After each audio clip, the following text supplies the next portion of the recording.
ایک آدمی ہے ابن خطل، اس کی گانے والی دو باندیوں کو بھی رسول اللہ صلی اللہ علیہ وسلم نے فتح مکہ کے موقع پر قتل کرنے کا حکم دیا تھا۔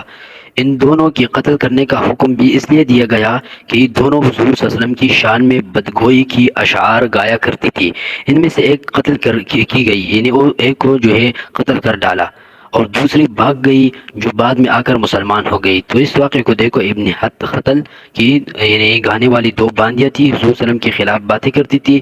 اور شان میں بدگوئی کے اشعار گایا کرتی تھی، تو حضور نے کیا حکم دیا کہ ان کو قتل کر دو، اور پھر ایک کو قتل کر دیا اور دوسری بھاگ گئی جو بعد میں آ کر مسلمان ہو گئی۔ تو اس سے بھی یہ ثابت ہوا کہ جو حضور کی شان میں بدگوئی کی اشعار گایا کرتی ہے یا جو ہے بد کلامی کرتی ہے، تو اس کی